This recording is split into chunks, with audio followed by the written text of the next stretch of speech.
Regarding the Idaho case, NBC's Dateline is due to drop a 2-hour special on Bryan Kohberger. And in the new trailer, they plan to reveal exclusive new details, so let's just get straight into it.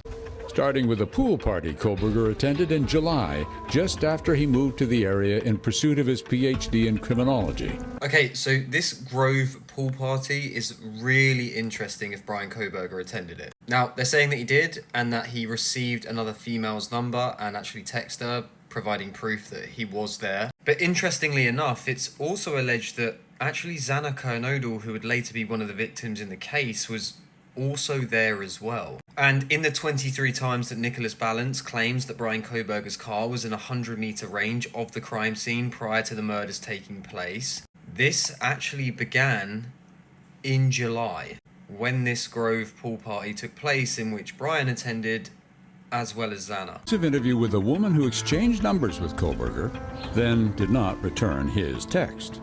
You know, the universe intervened and for whatever reason just distracted me from further engaging in that interaction.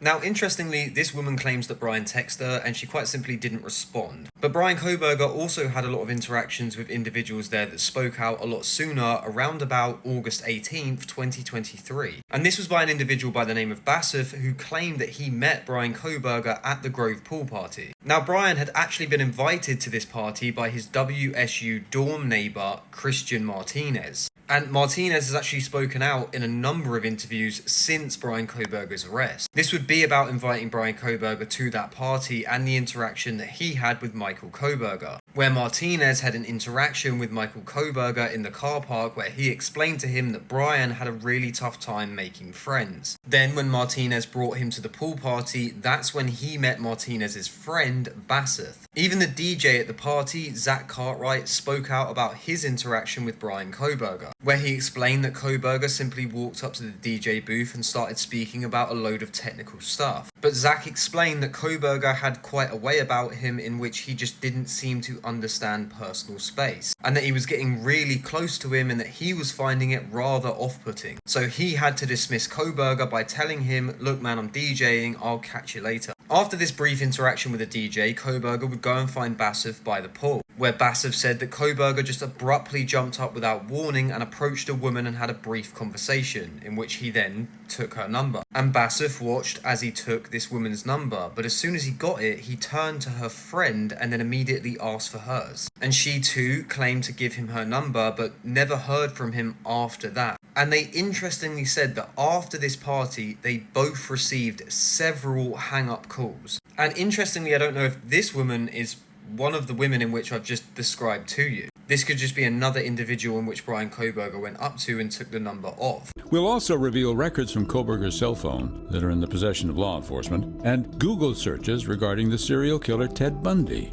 We have also seen these: dozens of photos in Kohberger's cell phone, browsing history, women from Washington State and the University of Idaho, including close friends of the King Road victims.